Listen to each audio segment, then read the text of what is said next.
Are you ready? A Shot of Wrestling. Episode 184. Wait. Yo. Break your damn shot, boy. Is that the best that you got? We about to go live. Are you ready to rock? So take a shot. So take a shot. Oh, yeah. I'm a street breaker. I'm a heartbreaker. This is my dawn. I'm Ramon Razor. Rip Flair, Nature Boy. About to seek and destroy. It's an SOW. Let me hear you make noise. Take a shot, boy. Is that the best that you got? We about to go live. Are you ready to rock? So take a shot.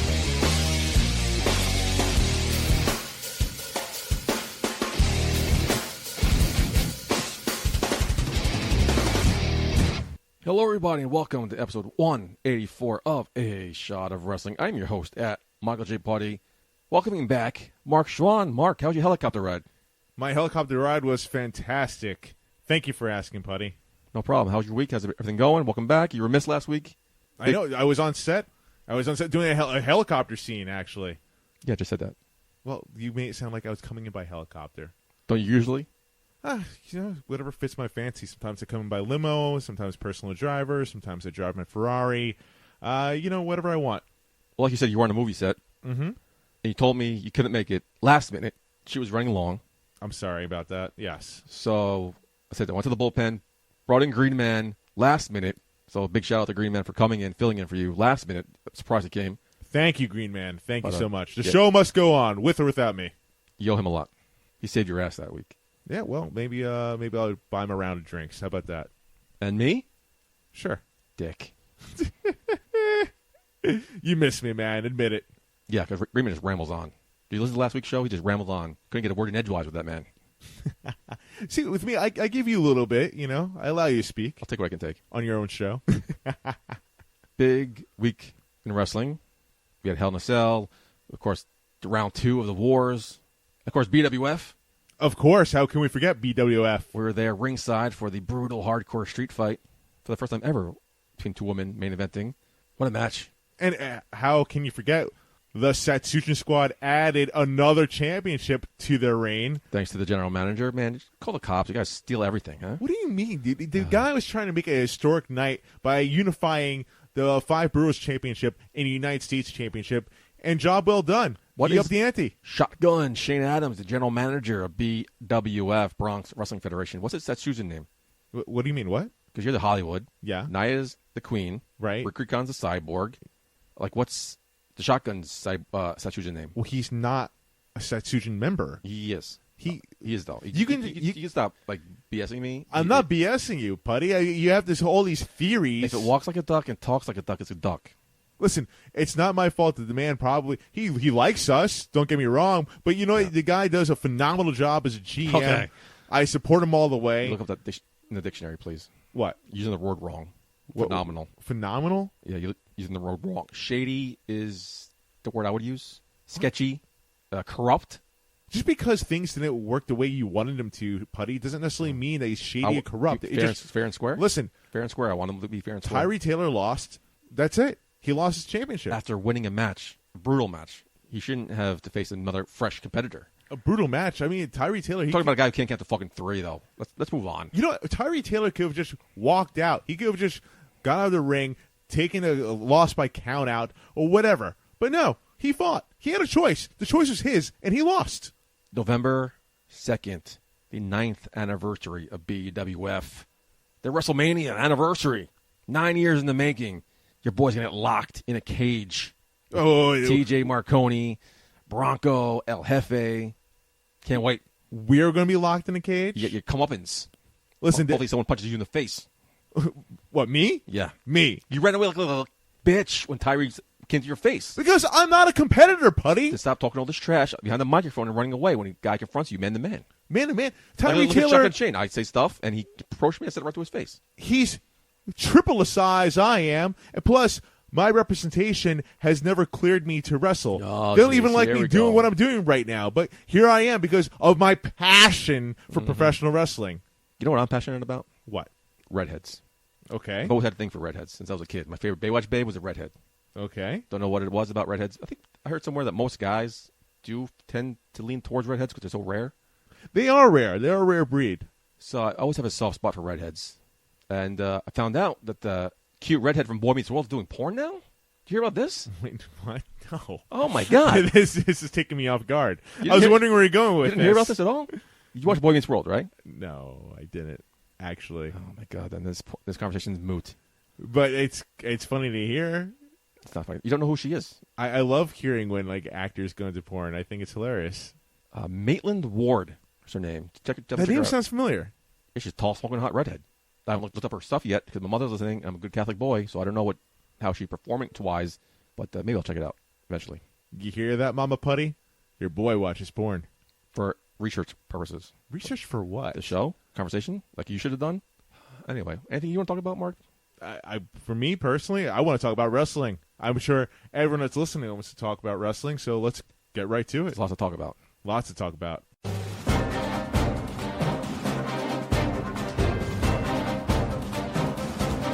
It's time for In the News with Michael J. Putty and Mark Schwab. Recording the show Friday night, November 11th. There's a big press conference in Las Vegas this afternoon announcing officially the two major matches for Crown Jewel, Brock Lesnar and Cain Velasquez, Tyson Fury and Braun Strowman. Okay. Like we didn't know that was coming already? I mean, yeah, of course we saw it coming. I feel like, I know for a while it was unknown whether Cain Velasquez was going to sign with WWE or AEW or wherever he was going to go. This is a big deal, actually, for the Cain Velasquez Brock Lesnar match because of, what was it, 9 years ago? 9 years ago, yep. Cain Velasquez dominated Brock Lesnar in Octagon. Dominated him. Completely dominated. Totally. And now we're finally going to see the rematch that a lot of people wanted to see in a WWE ring, unfortunately in Saudi Arabia, but... people will watch that. People, not just WWE fans, but branching outside of that. So that's awesome for WWE in general. Do you think MMA fans will tune in knowing it's scripted? I think, yeah. Because honestly, Brock Lesnar and Cain Velasquez, I mean, those are big names, and I think they're curious to see what happens. It's a curiosity factor. Also, Tyson Fury versus Braun Strowman. Of course, that's an attraction match as well. Is it? I never heard of this guy before. I don't think most people have. I think the boxing... I think most people in wrestling maybe haven't, but, there's still a strong boxing community out there, and I think people will tune in for that. We'll find out. October 31st, 1 p.m. Eastern, Crown Jewel from Saudi Arabia. You going to watch, Mark? If my schedule allows me to, then sure. Yeah, thank God for the network and watch it.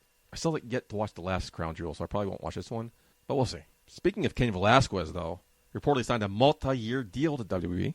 A deal that's said to be very lucrative, according to... Of course, it has to be. Mac Raimondi of ESPN.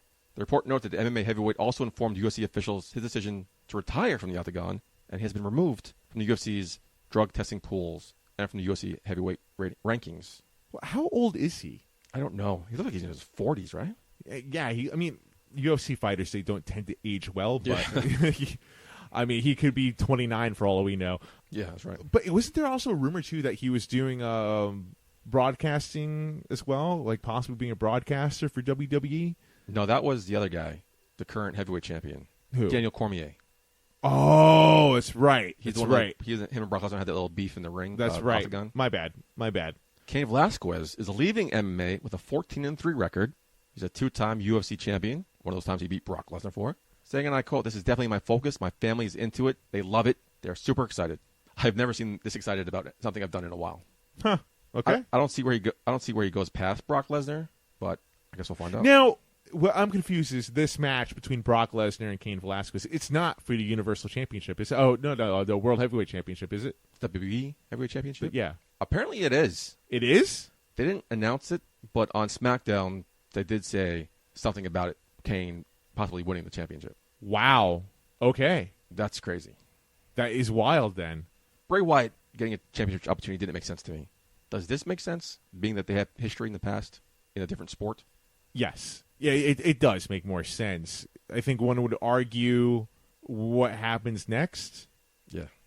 Cain Velasquez, when he signed a multi-year deal. So, So did Ronda Rousey, though. Well, Ronda Rousey's coming back. We don't know when, though. We don't know when. But she took a leave because she was focusing on trying to get kids. I guess that didn't work out, huh? I guess so, but she keeps her life private as far as that goes. She was filming a TV show, 911. Oh yeah, her finger got chopped off. Yeah, her finger. Yeah, she almost lost her finger actually. Yep. But now she's coming back, which is great. I think that's great for the women's division, great for WWE all around. I'm sure Fox has something to say about that. Yeah, I'm assuming she'll land on SmackDown. I'm assuming that as well. The A show, the flagship of WWE. It looks great, I have to say. I think so. It has a great feel to it. It feels like a Fox Sports production. Interesting. You don't feel the same? I haven't felt that yet.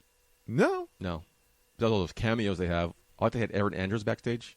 Yeah. For the first week, that was cool, but that felt really a big difference. No, I feel like even with the graphics, just the feel of it, I don't know. For me, it feels like I'm watching like Fox Sports. Well, that's what they want you to do, so it's mission accomplished, I guess. Yeah, no, exactly. I'm saying well done. Well, another news story that broke that I thought was a joke at first, but apparently it's not a joke, Mark. Master P has claimed he has purchased House of Glory, a pretty big promotion here in the tri-state area, if not the East Coast, founded by Amazing Red. We've been there multiple times. That's where I met Jeff Jarrett last year. Mm-hmm. We met the Hardy Boys. We met the Dudley Boys. It's a huge promotion. He was interviewed by TMZ issuing a warning to Vince McMahon saying, Vince McMahon, you're in trouble. I'm about to take over wrestling.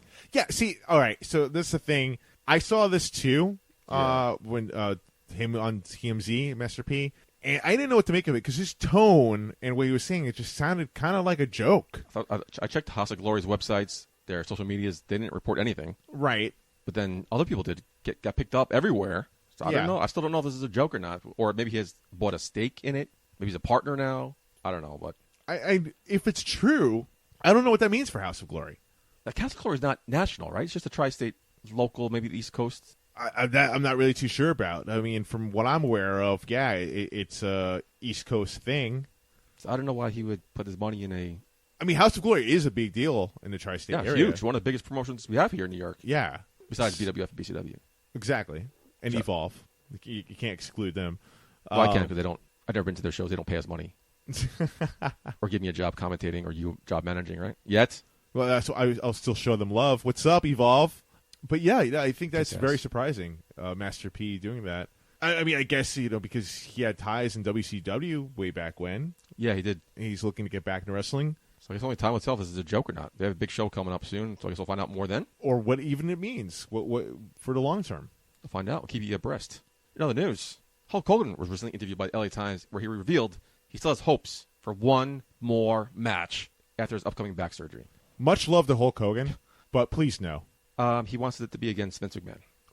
Why? Who's going to see that? I love for it to be against Vince. I had such a great time in the ring with him at WrestleMania 19. I have no idea what to expect from him. He's a great bad guy. His timing is great. I love wrestling him. That was how many years ago, WrestleMania 19? I can't do the math right now. Exactly. But, it was a long-ass time ago. But here, he revealed he wasn't sure he could live with himself, knowing his last match was with TNA. Got a slap in the face, no? Well, listen, it is what it is, brother. That was your last match, so be it. Yeah, right? He's got two new knees. Yeah, a new hip, I think. I think the third hip. He might need a new brain if he wants to wrestle again. With Vince McMahon, Vince can't go anymore. I mean, if you want to take notes, take cues, and go back and watch WrestleMania 26, that great epic bout between Bret Hart and Vince McMahon. Or, hey, watch the movie The Wrestler. Do you want to die in a ring? Do you want Vince McMahon to die in a ring? No one wants to see this, man. You know what? I like what they're... At first, I wasn't too sure how I felt about this, but I'm leaning more and more towards I'm liking this. But Team Hogan versus Team Flair, There you go. Maybe you have a spot in that match where you throw a big boot or something, and there you go. You have your last match. I don't know if you listened to last week's show yet, but I mentioned you saying how you made a comment how you think Saudi Arabia could buy Ric Flair versus Hulk Hogan. Yeah, and what I swear to God thought was going to happen.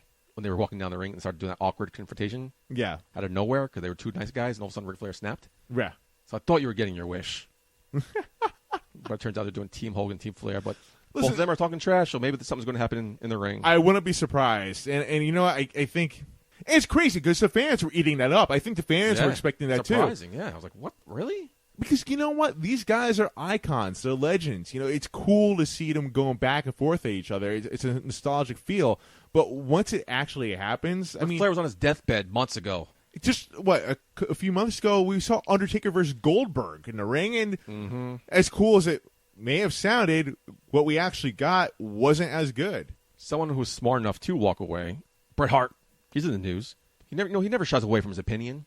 During a recent interview with the Primetime podcast, he revealed he doesn't think Bill Goldberg should be in the Hall of Fame. Oh, well, if there's one person that thinks that, of course it could be Bret Hart. Saying, and I quote, "I wish that Bill Goldberg had never kicked me in the head as hard as he could. I don't know how you give a guy a Hall of Fame thing for hurting as many wrestlers as he did without consequence." Little animosity there, eh? Well, Bret Hart, I mean, he prides himself in the fact that he's never hurt anyone in the ring ever. Yeah, and he should. Yeah, I mean, that's great. I mean, for as long as he's been wrestling for, he's never, ever hurt anybody in the ring. That's incredible, actually. And so, of course, not only was his career ended by Goldberg, but he has beef with anyone that hurts anyone in the ring. I mean, look how he feels about Seth Rollins. Yeah, just going to mention that, yeah. I can only imagine how he feels about Nia Jax. Did she hurt anybody in the ring? I know she worked her stiff, but I didn't know she actually hurt anybody. Becky Lynch. Yeah, that was a mistake, though. Ask Bret Hart about that. Was Seth Rollins on purpose when he did the Sting? Truth. Right, you shut me up. Congratulations, asshole. Accidents do happen So do in you the think ring. Bill Goldberg should be in the Hall of Fame? Okay, so I think it's well documented. I've never been a personal fan of Goldberg's in-ring work, but I respect his legacy. I respect the name that he's made for himself. And so with that being said, I think he does deserve to be in the Hall of Fame. Okay. What about you? I guess so. You know, like Goldberg marks, definitely want him in. Sometimes I'm still up in the air because it's the WWE Hall of Fame. Why people who made a name for themselves in other promotions are in the WWE Hall of Fame? Because WWE bought WCW. It's all under one umbrella now. I guess so. You know, same with the ECW. I mean, Koko B. Ware's in. Might as well Goldberg. Wow. Okay. I mean, yeah. Of course, using that analogy, of course. In other news, XFL announced their commentary teams. I said commentary. Broadcasting teams. On ESPN, you have Steve Levy, Dan Orlovsky, and Pat McAfee. Meanwhile, on Fox, surprise, you have Kurt Menefee, the moderator of Fox. This is Fox Sports Football's main show. Didn't know he's a play-by-play guy. And Joel Klatt. Most of these men I've never heard of. Read their resumes. Very impressive. So good luck to them. I didn't get a phone call. Although I don't think I could do football.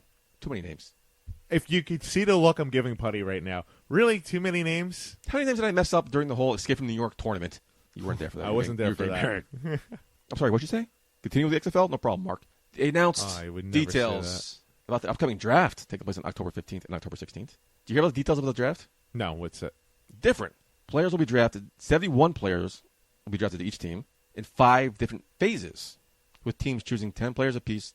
With teams choosing 10 players apiece during the first 4 phases, and the 5th being open to any player at any position. Phase 1 is skill position, quarterback, running back, wide receiver, tight end. Phase 2, center, guard, or tackles. Phase 3, defensive end, defensive tackle, linebacker. Phase 4, cornerback, safety, and Phase 5, open. Different take on the draft. You're a big football guy. Very different. Very, very different. I mean, I'm really not too sure what to make of that. Kind of makes sense, but I guess we'll have to see how it goes. I mean, like, what if you have, like, well, not that any of those caliber players would be in the XFL, but I was seeing, like, you know, a safety like, you know, Ed Reed type or Troy Polamalu. Mm-hmm. You're going to take a wide receiver like Preston Williams over him? You should watch their social medias. They've been hype videos about some of these guys. Some of them look pretty damn good. You know what looks really good, though? You mentioned some old guy names, right? Terrell Owens has accepted an invitation to take part in the XFL draft. Owens last played in the NFL during the 2010 season and last played professionally in 2012 for an indoor football league. This is ridiculous. This is getting out of control right now. T.O., how old is T.O.? I don't know. I stop asking people's ages. I don't know. Because it plays a factor here. Wow. Now that T.O. gets drafted, huge. Hottest selling jersey in the XFL.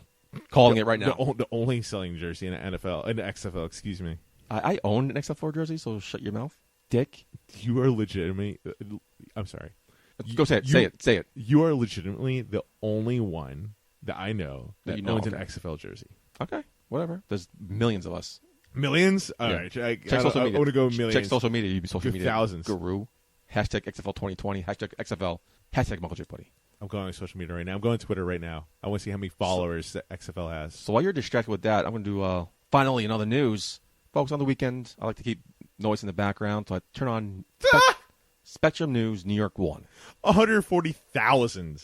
And they had this news and traffic anchor Elise Zwick. Putty fell in love right away. Beautiful, beautiful woman. She left New York 1. A little sad. Now she works for the WWE. Now I have to start watching this week in WWE. Apparently it's on Thursday nights on the network. I've never heard the show before, but my man Scott Stanford's hosting. Check out This Week in WWE on the network. Do you watch any of these shows on the network? I think we talked about this a couple of times. Sometimes. I watch Table for Three when it's on. I saw a couple of shows. That's not episodic. You can watch, pick and choose what you want. Yeah. That's good, yeah. I watched Holy Foley, which was great. Oh, you think you're talking about that, yeah.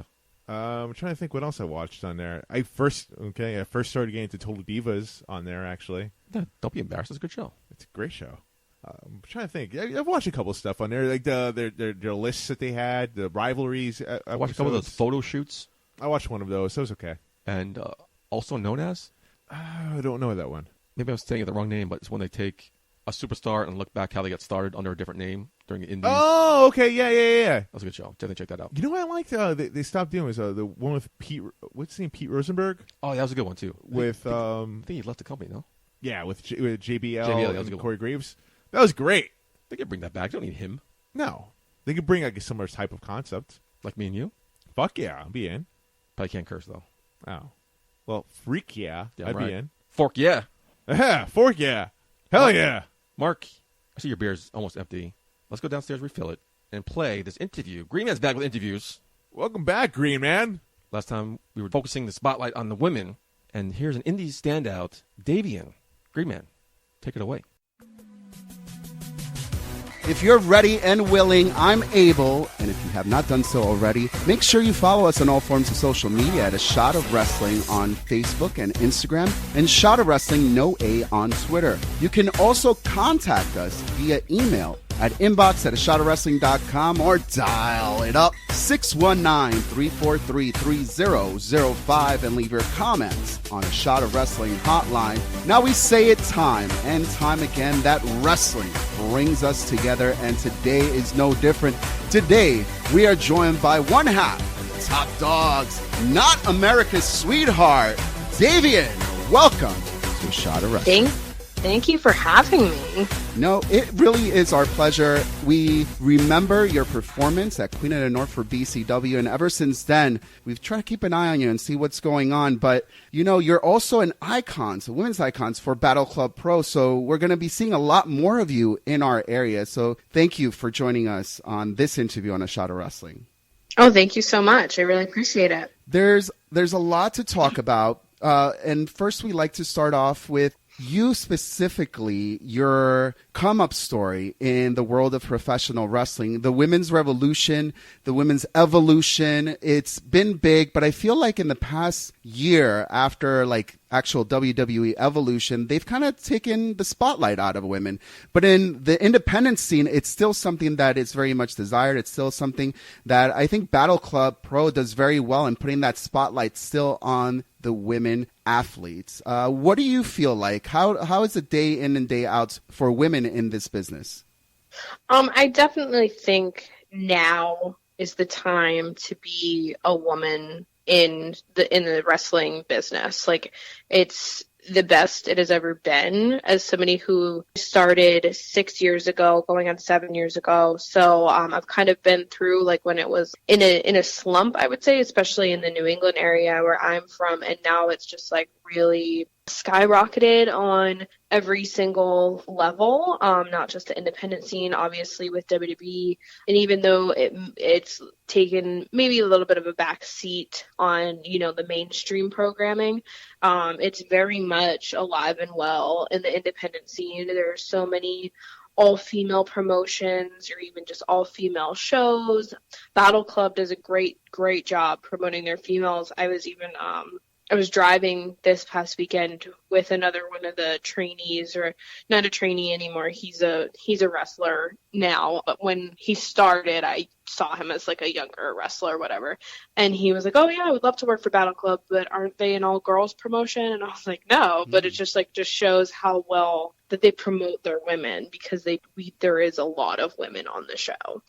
Yeah, I think the term icons is also something that is used very well in Battle Club Pro, because before Battle Club, like the term icons were used for many professional male wrestlers, people like Ric Flair, Stone Cold Steve Austin, Sting, like they're icons. But you women are icons also in this business, and that light needs to be shed by using that term. I think that term is so important in the way Battle Club uses it.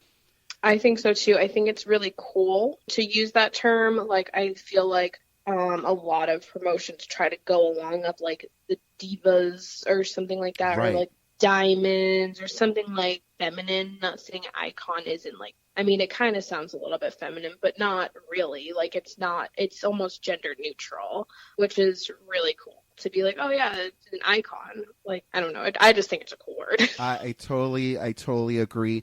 And in the business of professional wrestling, you know, there are a lot of obstacles. Do you feel like as a woman in the sport, you find yourself facing more of them or less of them? I mean, it's kind of a double-edged sword almost. Like, before it was like easier for women in wrestling. I'm not going to say like easier, but like there were limited spots on a show, and it was like, but it'd be easier for like a pretty girl to fill that spot, and there wasn't a lot expected of them. Now there are more spots, and people like realize like girls can actually wrestle. So we're kind of being phased out of that, like, oh yeah, they're just pretty and, you know, popcorn match and like bathroom break. And we're expected to perform as well as the men do. So it's definitely like a give and take, with being like, oh yeah, like there definitely should be spots for women on the show, and now there are more girls, so there's more competition, but it's also harder because more is expected of us. I don't know if this is true or not, but when booking a show, because of the amount of competition that there is now and not that many spots, is the rate for a female talent more than a male? I think that really depends. Like, I think in the past, yes, it was definitely more. Now, I talk a lot with, like, you know, my male coworkers and stuff about rates and all that. And it's just like, how do you value yourself? How many tickets are you going to sell? Mm-hmm. And that's really what your rate should be based off of. I 100% know there are some men that are, you know, making more money than I do, but I think they provide more value. They have a bigger name value than I do, so they should be making more than me. I don't think just because I'm a girl that, you know, somebody would just want to see me just because I'm a girl, and that's why I should make this amount of money. But I mean, that's just my own perspective and my own morals and stuff. And so I don't know how it works for everybody else, but I would hope that if there's another female that's the same name, quality, and value, and is going to sell as many tickets as a man, that they're going to make the same amount of money. Is that pressure that you put on yourself when you're booked for a promotion? Like, how many butts could I get into the seats, and how much more value could I bring to that company? Or do you see yourself as like, oh, this is awesome, I got a great booking, you know, looking forward to this match, like the start of my shift starts on show day? No, definitely. Like, I think, you know, it's a mutual thing for a promotion to use me on their show. And then, like, what am I going to get out of it, and how can I help that company grow? Like, I don't think anybody should be, like, just going to a promotion and just being like, oh, yeah, like, whatever, I'll just, you know, get my reps in and, you know, get some cool pictures if they have a good ringside photographer and some gifts. Like, it's like, oh, thank you. You want to use me. This is a mutual beneficial relationship. And it's like, if it's going, especially if I'm going to be continue to be used in the promotion, like, how can, you know, I'll share the poster, I'll share my match graphic, you know, help, you know, progress. So the company is making money, which in turn will help me make more money. Absolutely. You've been with a lot of great promotions since you started in the business. And I know you've talked about it before, but for those who are just starting to learn a little bit about you or are listening to A Shot of Wrestling and haven't heard too much about it, you started in Ring of Honor. Your debut match was with them. Could we reminisce a little bit and just give me a quick synopsis about how was it for your first match, the pressures of it being for a company like ROH? Oh yeah, totally. I don't think I slept for like the whole 2 weeks that I knew I was going to be wrestling for Ring of Honor. And like no pressure, but it's just Ring of Honor. It's a televised match. It's WrestleMania weekend in the Manhattan Center. Like what? Like Yeah.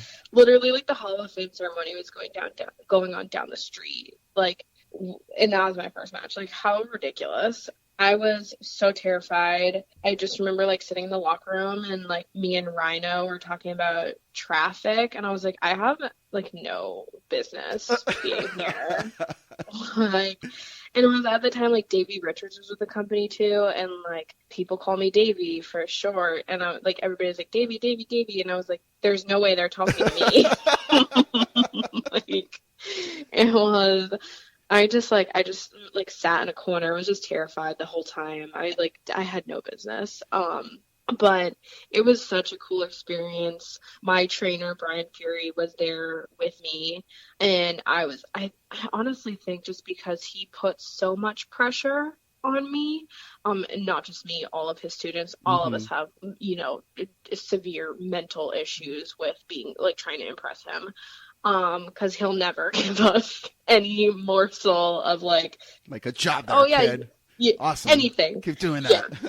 I was like, oh my God, like he's here, he's watching, and like I came back through the curtain and I didn't see him for like 5 minutes. I was like, oh man, where is he? Like, how did I fail him? And then like he found me and he just looked at me and gave me a hug, and I was like, okay, I did good. like, that's all that mattered, and the rest of it is pretty much just a blur. Now, I'm always curious because a lot of you guys got into the wrestling business because you were also fans of the sport.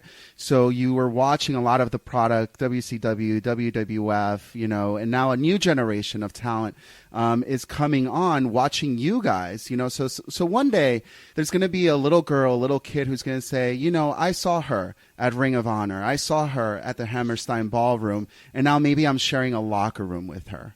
How does it feel for you to be in those shoes as new into a locker room, seeing some of the, like you said, you were talking to Rhino, and it's like, holy shit, like, this is someone who is very accomplished. But then also, how do you think it's going to feel when you're on the other foot and you're Rhino and you have someone saying, hey, Davienne, I've followed your career for so long. Like, this is an honor to meet you and share this space with you.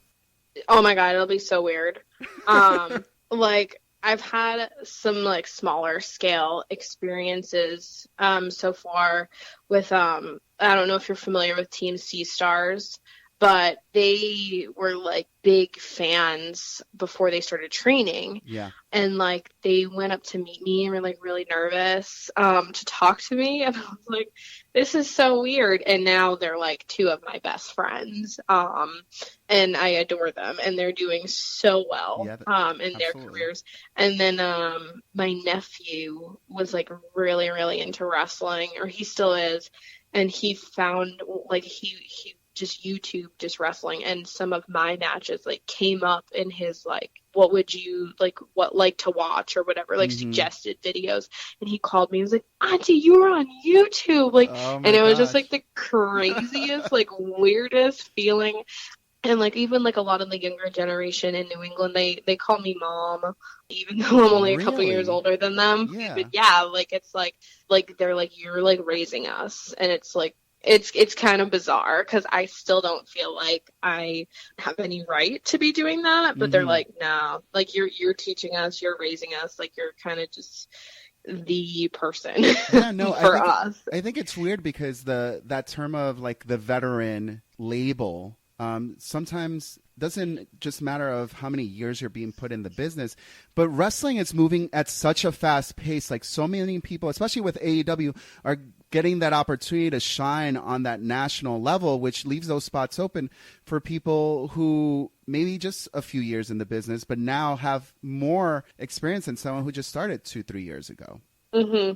Absolutely. Like, I feel like it's not just the amount of years, it's experience wise too. Yeah. Like there's, somebody could be wrestling for 2 years, but have like 150 matches or something and be, have national exposure, where Absolutely. somebody could be wrestling for like 5 years and wrestle like once a month. Totally agree. We spoke to Brian Pillman once, and it was one of the things that he was given so many opportunities in the first year or two, because of the name. And, it's like, wow, like that's a different type of pressure that not other people are aware of. What other moments in your life have made you who you are today? Moments in my life, I would have to say the first time I watched wrestling, I was 11. And that was literally when I decided, I was like, I'm going to wrestle. And my mind was set. Like, that was my dream. That was everything. I graduated high school early, a semester early, so I could work full time and pay for a car and pay for training. I was just like, this is everything to me. After it was like 3 years into wrestling, my family and I, our house was foreclosed on, and we had to move into a different condo that ended up getting mold in it. And my mom got really, really, really, really sick, to the point, literally we lost everything. Wow. Like, it was almost like we had a house fire, but we could still see all of our stuff, but we just had to get rid of it all. And she's still battling the illness, but she's doing much better than she was, a year ago or even a couple months ago. But at that point, if anybody doesn't know about toxic mold exposure, it really it messes with different people in different ways. Mm-hmm. For me, it really messed with me mentally. And I was in a really, really dark place. And I was like, I'm not going to wrestle anymore. This isn't fun. I don't like it. I don't want to do it anymore. And that Drew at Beyond Wrestling was doing the Women's Wrestling Revolution tournament for tomorrow. Mm-hmm. And he was like, you are gonna main event the tournament. And I was like, oh, okay. Wow. Mm-hmm. I guess I really shouldn't stop.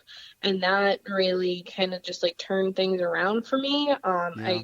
Yeah. And then I got better understanding of how to treat the illnesses I was going through. So the past 2 years have kind of been a remodel of getting my health under control, which has made this past year of my career the best so far.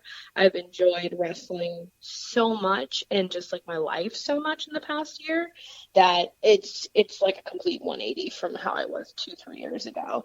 And I think that's why this year has been my most successful, because I had to go through a whole bunch of crap in real life to realize how special everything is and how grateful I am to be able to honestly do what I love so much. Yeah, no, absolutely. And I feel, wow, it's crazy that you had to go through something so horrible like that. But sometimes, in the darkest places is where you can find the brightest light, right? Exactly. So I think, no matter what, times can always be tough, but as long as you just, look for the light at the end of the tunnel, things do turn around. And are there any things you're looking forward to, saying that this is the big year for you? Because you have a lot of great opportunities coming up as well. Anything that you're really excited about?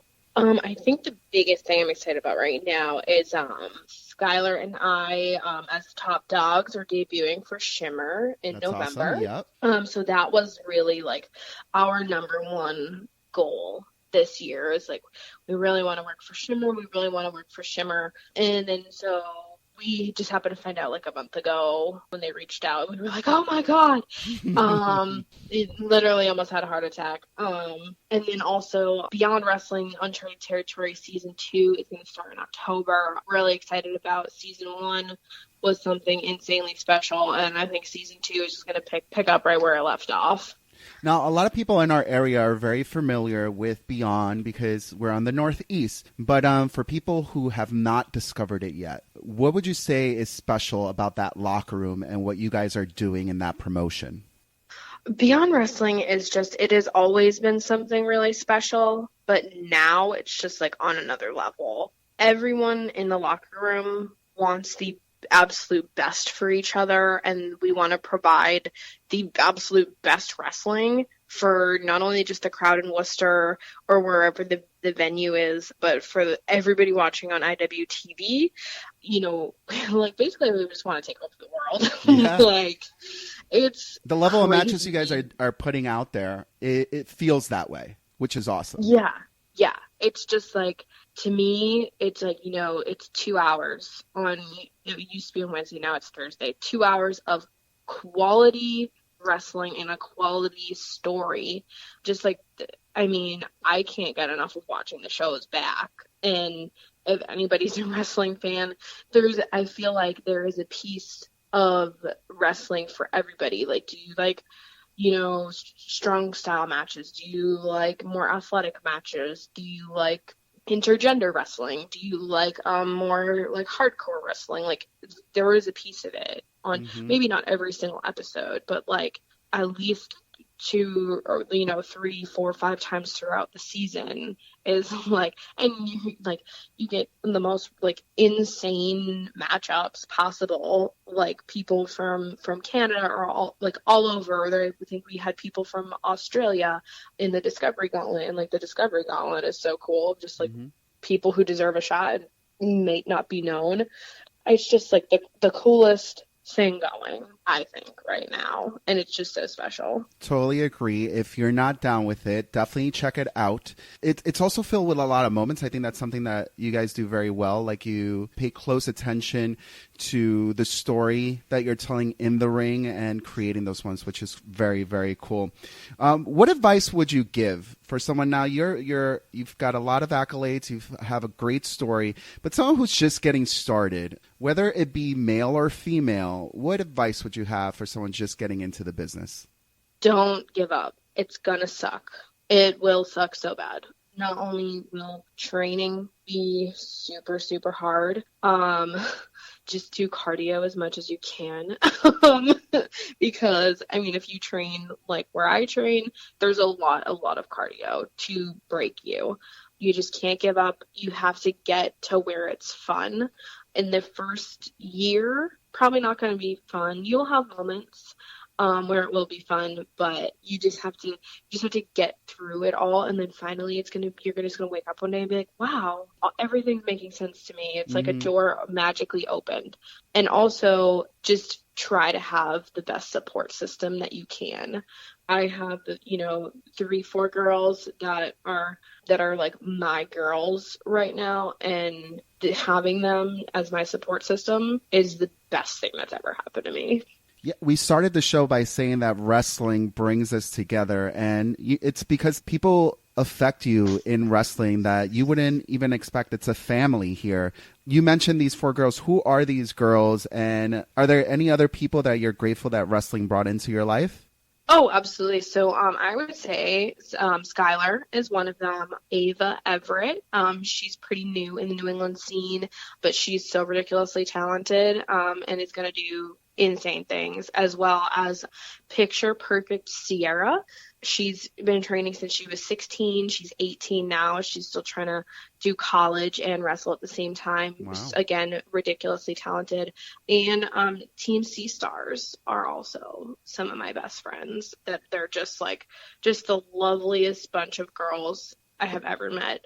And of course, like I had veterans help me along the way.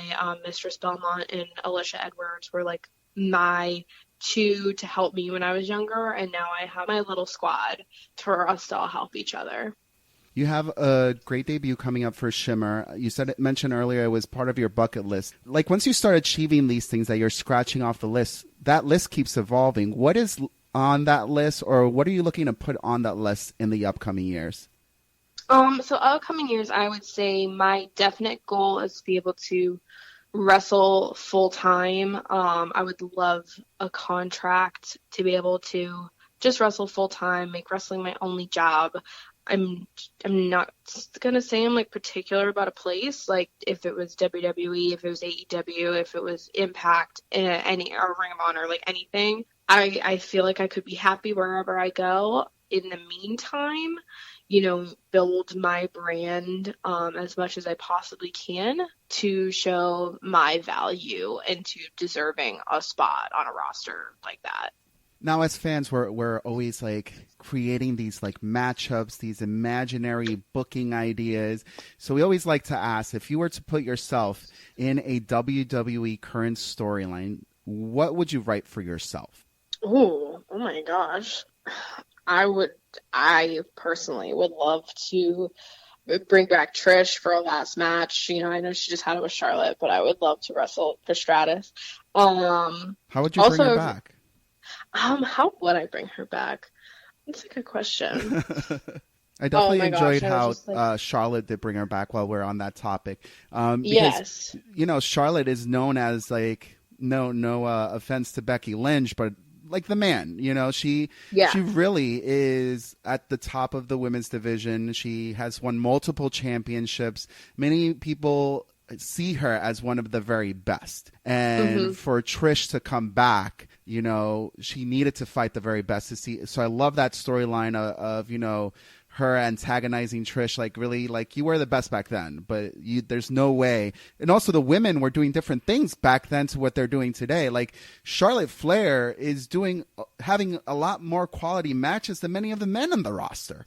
So exactly. To say that Trish Stratus, someone who may have been the pioneer of that, to go to toe with someone who's having that kind of a caliber of matches nowadays was completely amazing. It totally drew me in.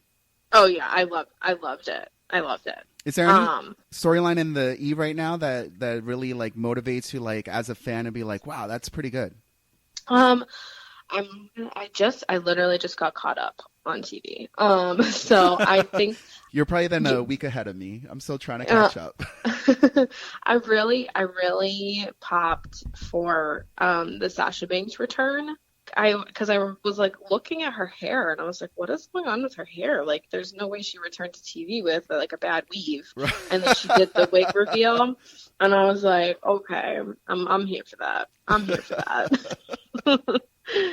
But so you and Trish Stratus having a match. So me and Trish Stratus. I'm gonna add to it. I'm gonna say the top dogs are signed, and we bring back Trish and Lita because we're a way better tag team. Yeah, that's fire. Yeah, I like that. I like that a lot. I like that. Before we got started on the show, we were talking, just kind of getting to know each other a little better, and I don't know if I should be bringing this up, but it is a shot of wrestling for a reason. Yeah, just go for it. Just like it's a shot of wrestling, we want to find out. Tell us a story about how alcohol may have made you make a poor decision, or a story around alcohol that maybe not other people may know about. Oh man, okay. The first time I went to Texas, I was with TC Stars and Layla Hirsch and Tomahawk, whose new name is Rip Bison, who's Delmi's boyfriend. Okay. And we all went down together, and it was our last night in Texas, and we went on 6th Street. And if anybody knows Ashley Box, she's a beer queen. She's a big drinker. She loves the party. She never wants the night to end. And so we're on 6th Street. We're having a great time. And Ashley turns into like big baller shot caller when she's drinking. Like all of a sudden she will just appear with drinks. And it's like, I don't even have to ask her. Like she's just buying. She's just buying rounds. Wow. So I want to hang out with her. You do.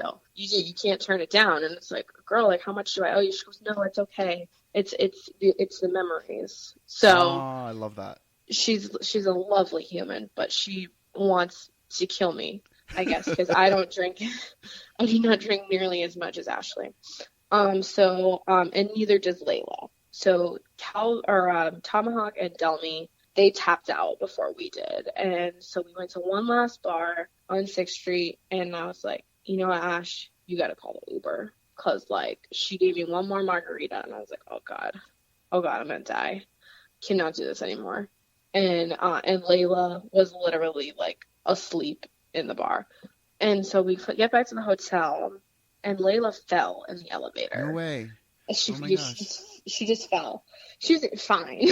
I'm like, is she okay? But she's laughing, and she's like, who's going to help me up? And I was like, well, I guess me. So I drag her out of the elevator, and then I pick her up on my shoulders, and I tilt when we're walking down the hallway. Oh my God. And I tilt, and she kicks her feet off one side of the wall, and then I tilt to the other side of the wall and smash her head, and then we both fall. And Oh my God.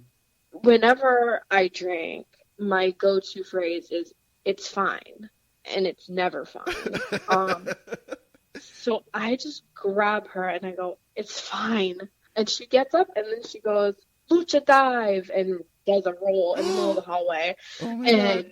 And then I was like, "Just get in the room, just get in the room." And Ashley was just like, "What did I do?" So yeah, I'm actually surprised we were allowed at the hotel again. But yeah, that was probably the worst story. Yeah. Nobody was injured. Nothing was broken. So I think we were tame for how intoxicated we were. It sounds like one of those stories where you wake up the next morning and you're like, how did I get that bruise on my thigh, Absolutely. on my back? And then you're like, what the hell happened? Yeah, Layla was like, "Wow, like, how'd I get this concussion?" She's fine. She's fine. Well, we're fine. You're fine. And Yep. I think that's going to be like my new motto in life. It's fine.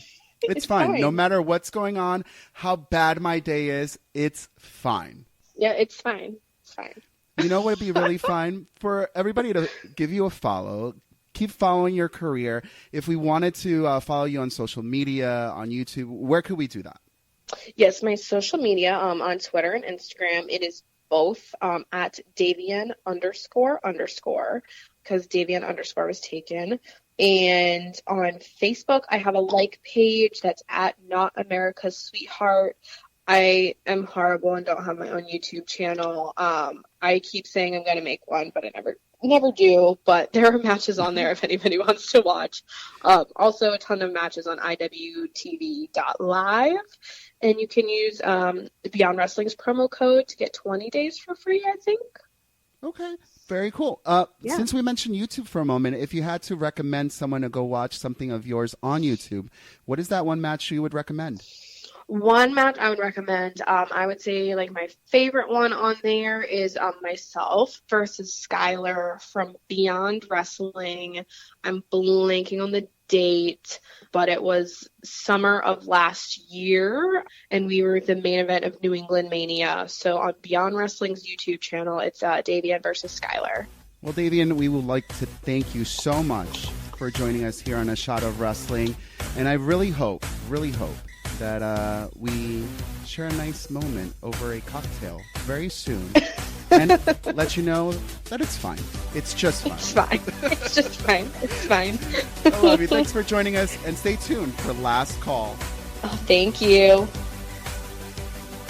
Hi, guys. This is Davienne. I hope you enjoyed my interview on this episode.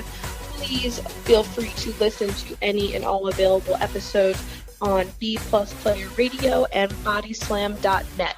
But stay tuned, the party's not over. We have to do Last Call. It's time for this week's TV Takedown.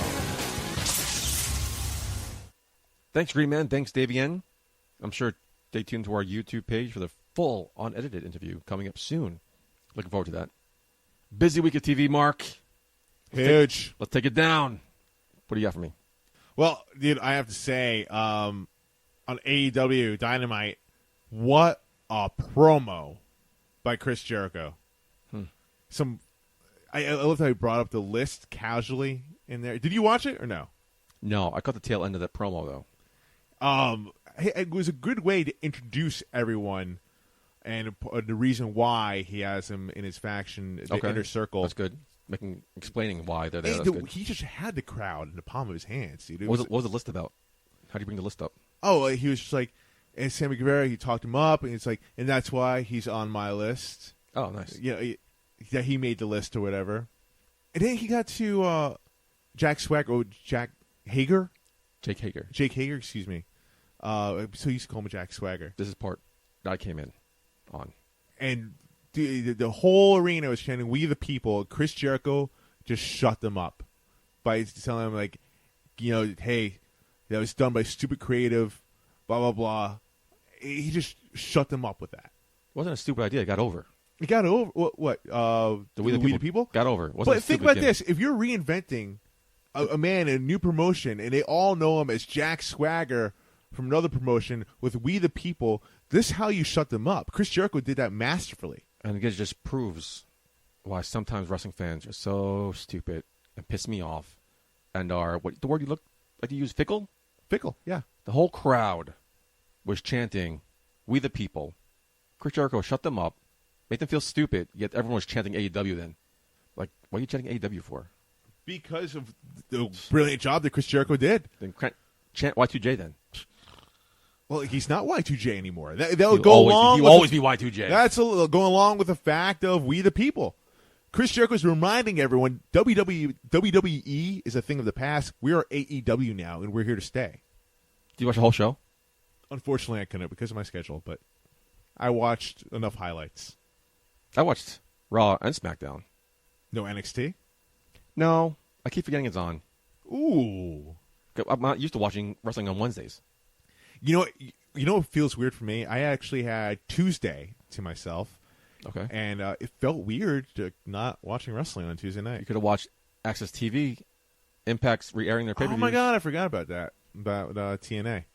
I watched Total Divas, going back to that. I'm behind on that. How's that going?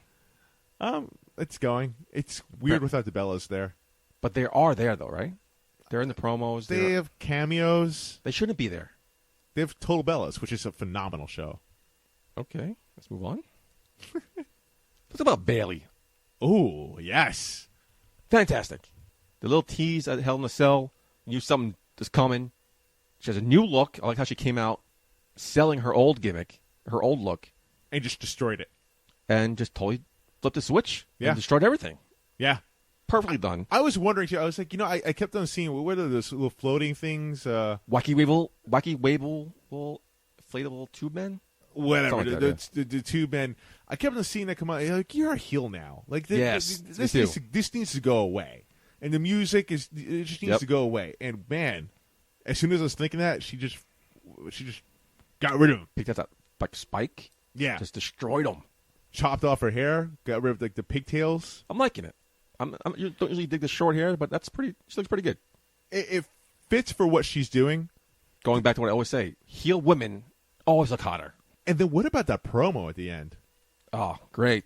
Short and sweet. To the point. Well done. Fantastic. Great heel turn. I thought she was going to get drafted over to Raw to be with Sasha Banks, but now Sasha Banks is over on SmackDown, and now she's a champion, SmackDown champion. Spoiler alert. So looks like good things are coming in the way of SmackDown Women's Division. Oh, yeah. It's looking red hot right now. Or blue hot. Let's see what you did there. Nice. Well done. Yeah. Well done. That was a good one. Thank you. But yeah, Bailey, I mean, and I was wondering, same thing with the music, what her new music's going to be. Then she won, and we heard this weird new music. So I don't know that that's going to be your new theme song going forward. I'm going to find out next week, I guess. She needed it. Oh, yeah, that music's too happy. Way, way too happy.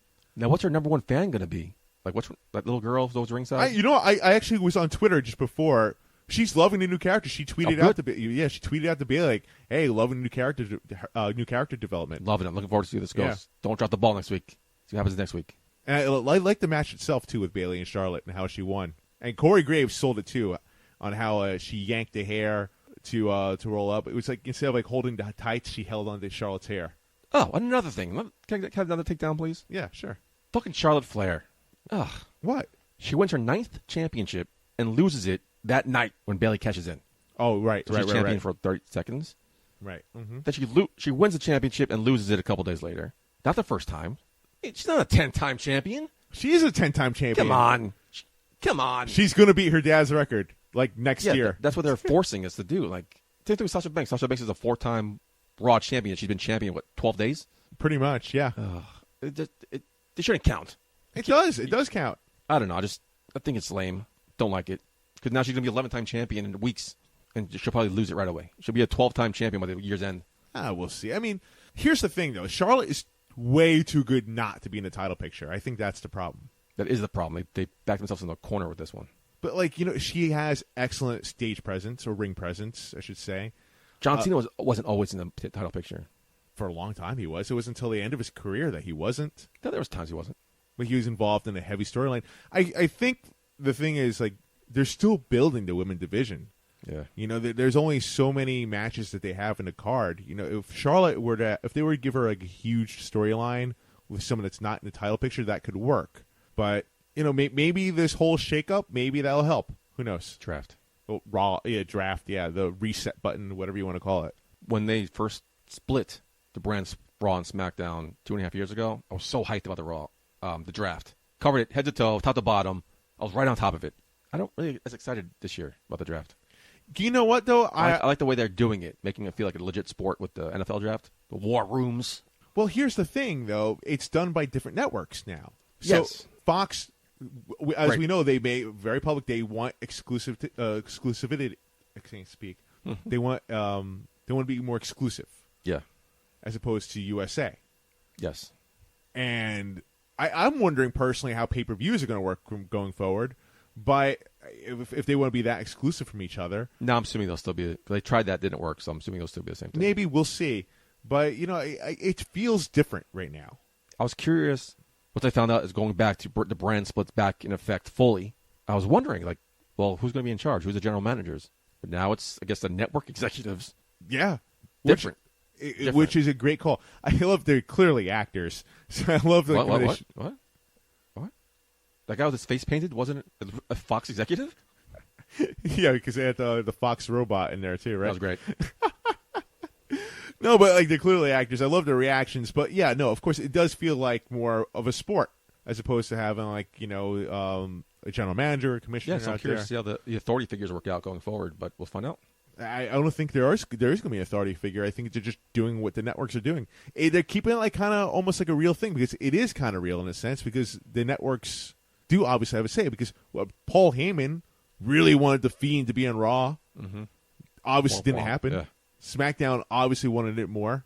So I guess Or Fox wanted it more. So now Survivor Series, Raw versus SmackDown. Is it now going to be USA versus Fox? Did Fox and USA get them into this imaginary rivalry now? Looking forward to it. I Awesome. mean, I'm invested in. USA is under an NBC umbrella. Yes. Fox under the Disney umbrella. So technically, wow, Disney does own WWE. Technically, that's what they wanted for a while. Yeah. He's part of it. So yeah, I mean, that is a rivalry. So new element to Survivor Series. If they do those matches going forward, But they have to. They don't have to. They have to. We'll see. Tradition. They did it like 3 years in a row. Now they're refocusing on the exclusivity of the brands. I think they would have to keep it up. Yeah, we'll see. We will see. That's the next pay-per-view. We just had a pay-per-view. Hell in a Cell. Special pay-per-view takedown. Mark, you have anything you want to talk about? Do we address the elephant in the room? I guess I'll go first then because we'll save it for the end. The women's Hell in a Cell. What a way to start the show. That's how you do a Hell in a Cell. That was a great match. No, listen. Great spots. Becky and Sasha Banks, two amazing competitors in their own right, and finally we get to see a heel Sasha Banks versus a red hot Becky Lynch, and you add the fact that it's for the women's title. It's in a Hell in a Cell match. Phenomenal job by both of them. Love, like I said, good spots, unique spots. I thought it was well done. But I get why they did it. But there was something missing about them entering the ring and then the cage lowering. The cage has a door. There's something about the person walking in through that door, looking around, eyeing the cage, wondering like, "Oh my shit, what are we getting into right now?" True. I think we missed that with Becky not entering the cage, but that's just my stupid point of view. It's a small thing. Very small thing. Yours is a big thing. Talk about the elephant in the room. Well, let's talk about it. You talk about the beginning of Hell in a Cell. Let's talk about the end of Hell in a Cell with No problem here. With the finish. No problem. Really? Go on. What's your problem with it? You go on. I'm going to address. This is your takedown. I'm going to address the people's problem with it. Now, a lot of people they're pissed off with the fact that there's a DQ, but I think more along the lines of the fact that it wasn't clear. It looked like it was a DQ, but it was really a referee stoppage. Yeah, I didn't think it was a DQ because the way the referee was talking to him and he crossed the line. I didn't think it was a disqualification because there's no disqualification in Hell in a Cell. Match stops. Right, exactly. Any match. I can see why some people think it was a DQ from the way how it went down. It looked like it could have been a DQ. Did the referee call Seth Rollins by his real name? Oh, I didn't catch that. I heard him say, "You don't do this. Is not you." And I heard him say Colby, but I could just misheard him say that. But I'm like, why is he calling him by his real name? That's interesting. Yeah, but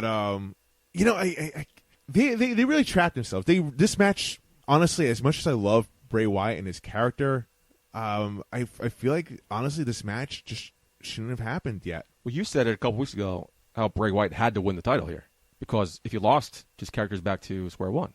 Yeah, right, so back to square one. He didn't lose here. He didn't lose. Like neither character, like Seth Rollins has to be protected if they want to keep the championship on him. Mm-hmm. He went to a dark place, where right? He's never gone before. And Bray Wyatt, Seth Rollins gave him everything he had, even with the sledgehammer, with all the chairs there. Still, Bray Wyatt got up and gave him mandible claw. Would you call that a no-sell?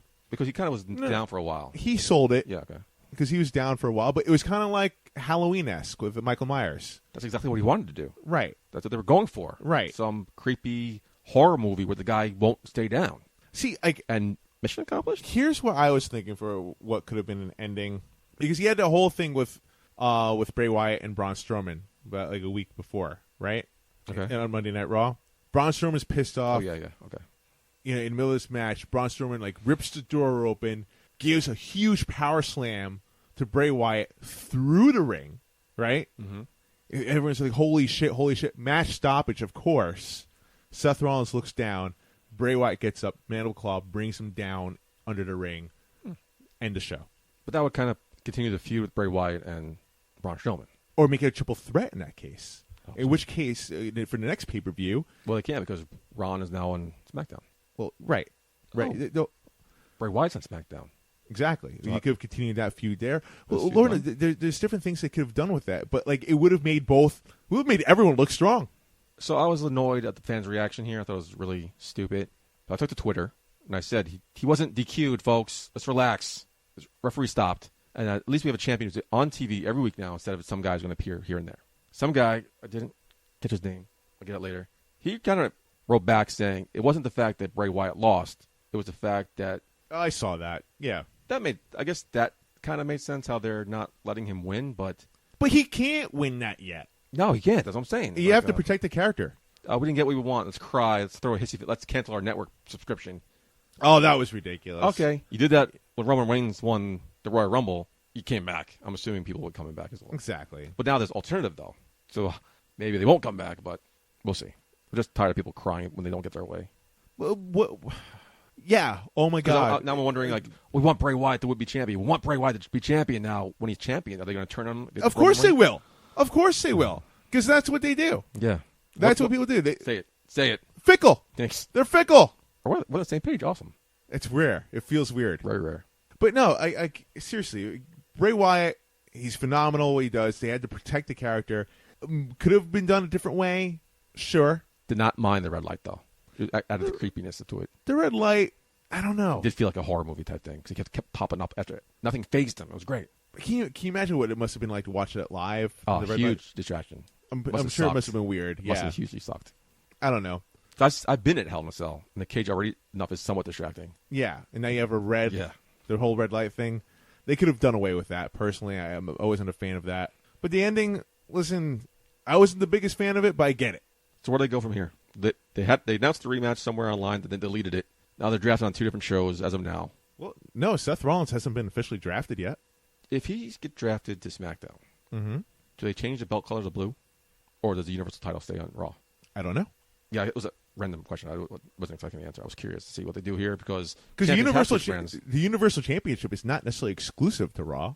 But if you're Fox, and Fox seems to be getting wherever the hell they want here, would you want the more prestigious WWE title instead of the Universal title? I don't know. I'm not too sure, man. It depends what Fox really wants. If Brock Lesnar is come and go, do you really want Brock Lesnar to be your champion, or do you want someone that's red hot? I keep on saying red hot. You want someone who's the word of the day. Yeah, it's the word of the day. If you want someone who's just on fire right now, like Seth Rollins, same thing. Wouldn't you want that to be your guy? I guess so. Champion? I don't know. We talk all night about this. I mean, either way, Fox wins. I mean, Brock Lesnar, he's a main draw, and Seth Rollins, he's the future of WWE and present. Well, we kind of had a couple of moments where we agreed we've been on the same page. Very rare for us here. Yeah, it feels awkward. I feel like I need a shower right now. So let's see if that continues on this week's 3 count. It's time for the 3 count. All right, Mark, you mentioned it in your takedown. Chris Jericho announced his new stable, the Inner Circle. You like the name? I dig it, man. Well, again, keeping thematic with our 3 count, let's talk about factions. Fuck yeah, man. Just to clarify, we're not doing the top factions of all time, because obviously it's good. We know what the answers are going to be. We're doing our personal top 3 factions of all time. So, without further ado, Mark, number 3. All right, this was tough for me for number 3, actually. You know, just gotta throw love to the 4 Horsemen.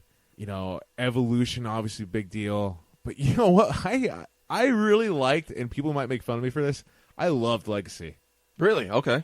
A huge Legacy guy, man. I loved Randy Orton, the prime of his evilness as a heel, what he did with Stephanie McMahon and terrorizing the McMahons and Triple H, along with Cody Rhodes and Ted DiBiase Jr. And you know what? They worked together. So you're not counting Manu. Sorry, Manu. I think that's his name. But they worked fabulously together as a team. It elevated Cody Rhodes and Ted DiBiase Jr. Obviously, Ted DiBiase Jr. is not in wrestling anymore, but you know Cody Rhodes still credits Randy Orton, his time with him, to his ability today. That makes sense. I've read somewhere somebody thinks that Randy Orton should bring back Evolution. I'm like, didn't he already do that with Legacy? Wasn't that his sort of mini Evolution? That was his mini Evolution. Yeah, and it worked wonders, except for Ted DiBiase deciding to retire from wrestling. But imagine what he would have done. He had they all had a great look. Yeah. And I loved what Ted DiBiase Jr.'s version of his dad's $1 Million Dream turned it into a Dream Street. I thought it was a great finisher. That was great too. Man, he had so much potential.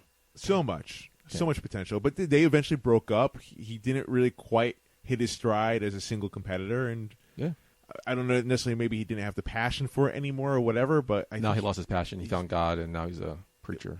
Is he a preacher? I thought he got to like real estate or something. I thought he was a preacher. Maybe you could do both. Yeah, sure. Number 3. No Stable captured the Attitude Era better than Degeneration X. They're just fun to watch. You know, the arm chops. We're all doing the arm chops. We're all saying suck it. I didn't even know a fucking clue what it meant at the time. I remember my dad gave me shit for that. I'm like, Mom, can I get the DX shirt and the hat? She's like, yeah, okay. And so I'm walking around. I walked to the beach with my mother and grandmother wearing the DX suck it shirt. I'm like, still not knowing what it meant. They knew what it meant. They were cool enough to let me wear it. So shout out to them. Yeah, wow. But, huge shout out to them. Yeah, suck it. Lexicon, you know? Right. The crotch chops, every sport event still does it. Yeah. I think, along with being fun to watch, I think they were just very impactful. DX. Actually, DX is my number 2. Oh, okay. Actually, and are you talking about the original DX or when they transitioned to? I'm talking about DX in general. The whole I like in the general. The DX, Shawn, Triple H, China, but they just seamlessly, without effort, morphed into the other DX. Right. Didn't skip a beat. I thought that was well done. Well, that was instrumental for Triple H. I mean, he literally had to carry Shawn Michaels' ball that Shawn Michaels dropped. Yep. And he ran with it. Oh my God, he did. That was seriously sink or swim for Triple H, and look where it got him today. You know, because of DX, I think they probably won the war because of DX. Many people credit with that, yeah, and rightfully so. No, absolutely.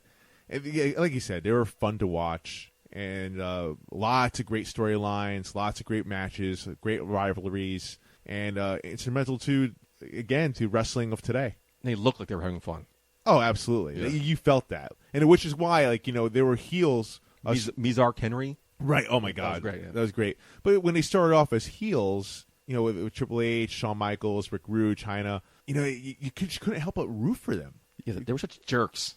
They're jerks. So juvenile. It was fun. Yeah. They would fuck with Sergeant Slaughter. Yeah. It was great. We were just having a great time. They were supposed to be booed, but we were loving them. Yep. Awesome. Great faction. Another great faction was led by the greatest heel of all time, Vince McMahon. Before the Authority, there was the Corporation. You put the Corporation over DX?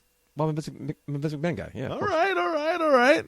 Because, the Corporation also snagged every title, and that's a big thing. Mm-hmm. I think factions should have every title. Now, you talking about the Corporation and Corporate Ministry, or? A little bit of both. The Corporation here, but I like how they, seamlessly merged into the Corporate Ministry. Because the Ministry, I was thinking about putting on the list as well, because the Ministry was awesome. And then we merged together the Corporate Ministry. I thought the Corporation was, again, fun for me, because I'm a Vince McMahon guy. I just thought it was fun. It was awesome. Oh, no. Great. It was fantastic. Great men in there. Great characters. Great storylines. It was fantastic. And it felt like they pretty much, Vince McMahon, had all of WWE in his pocket. Yeah. Going after Stone Cold. It was great. Oh, man, fantastic.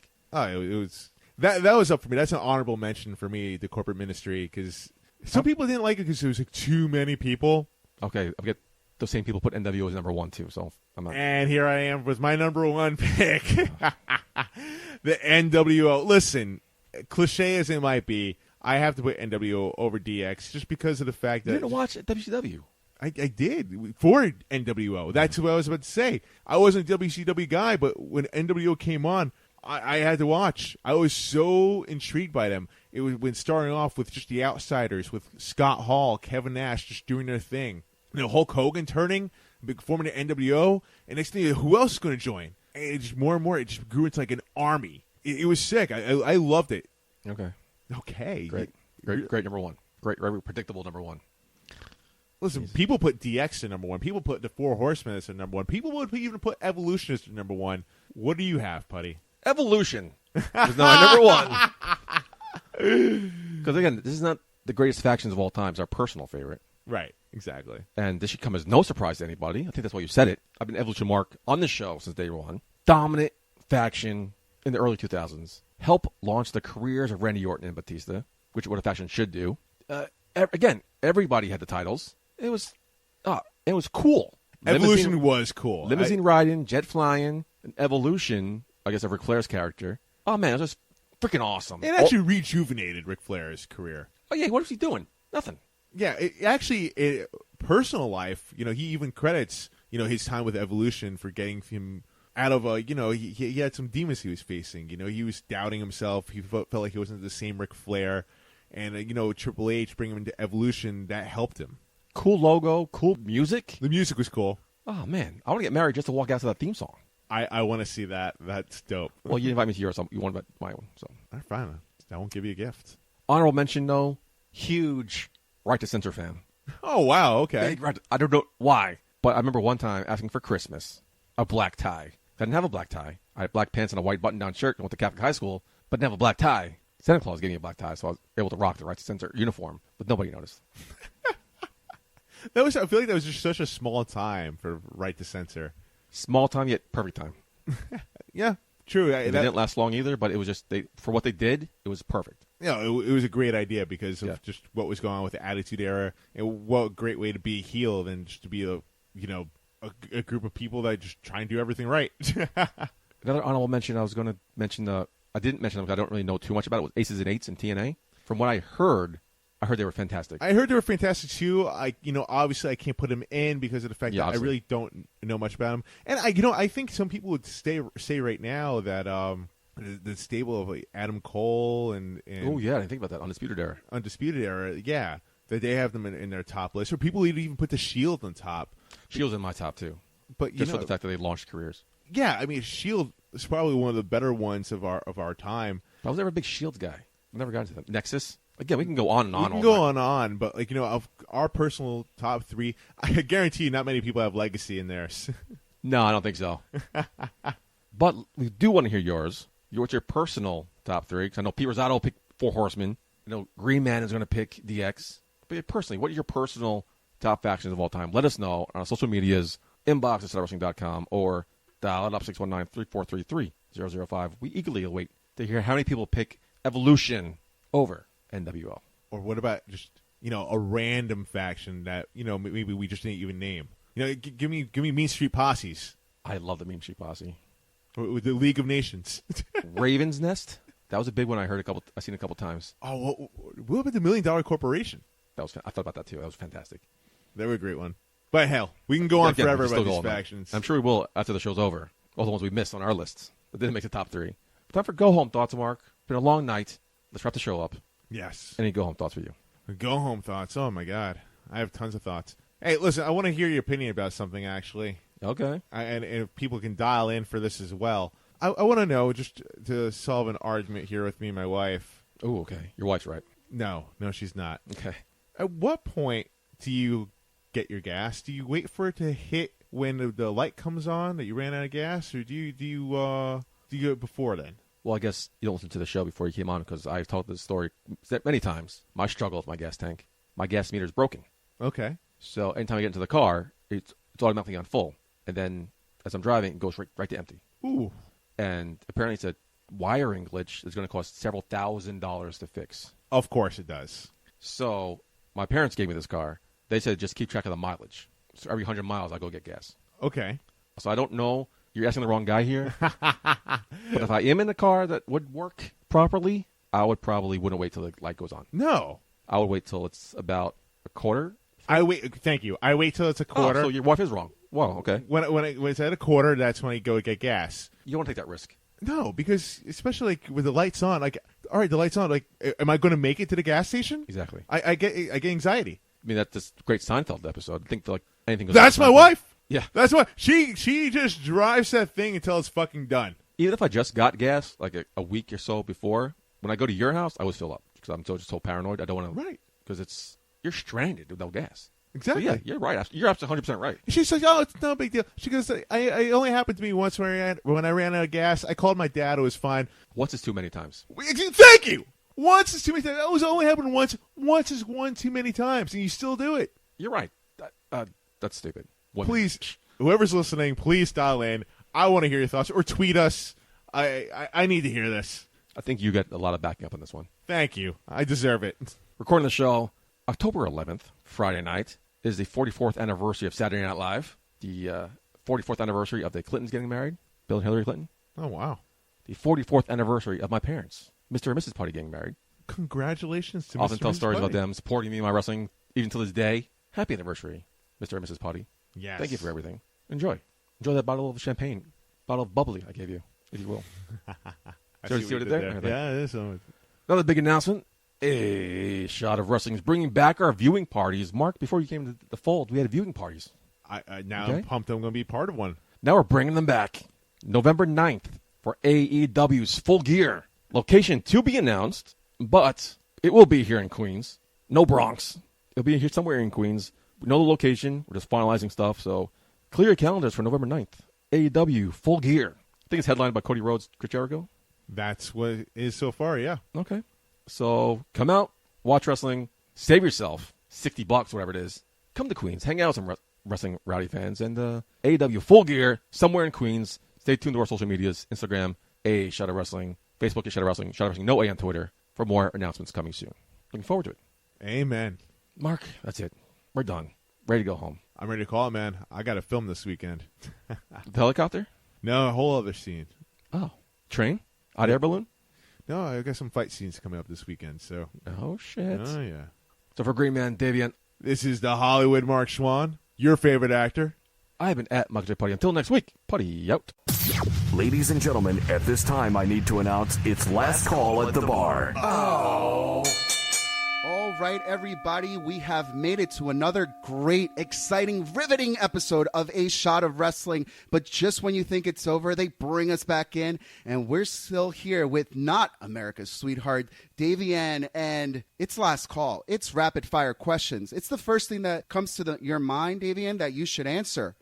Are you ready? All right. I'm ready. And away we go. What is your spirit animal? My spirit animal is a honey badger. Good one. Other than wrestling, what is your favorite sport? Baseball. What fictional character would you like to go face to face with in a wrestling match? Black Widow. What is a motto you follow in life? Fake it till you make it. What is the worst job you've ever had? I worked at a gym for 4 years. What's your favorite karaoke song? Ooh, Total Eclipse of the Heart. What is the best feature on a man? Ooh, their eyes. Who is your celebrity crush? Chris Evans. What is the weirdest thing you've ever seen in wrestling? I witnessed a murder and a crucifixion all in the same show. Wow. First of all, amazing. It's last call, but we have to move on. Maybe we'll talk about that a little bit later. Who are the top 3 male wrestlers on your list? Randy Orton, number 1. John Cena and Stone Cold Steve Austin. Well, that's a who's of professional wrestling. And final question, do marry kill John Cena, Randy Orton, and Stone Cold Steve Austin? Ooh, damn. Marry Randy Orton, do John Cena. Oh, I don't want to kill Stone Cold, but I guess I'm killing him. Sorry. Well, thank you so much for joining us on this episode of A Shot of Wrestling. I hope you don't run into Stone Cold anytime soon. And we'll definitely see you in a wrestling ring near us very soon. Yes, for sure. Thank you. Hey, baby, I hear the bell ringing, hip tosses and body slams. Oh, my. And maybe you seem a bit confused. Yeah, baby, but I got you pinned. Ha, ha, ha, ha. But I don't know what to do when I see them with that golden case. They're cashing it in. Authority all in my face. What is a man to do? Good night, everybody.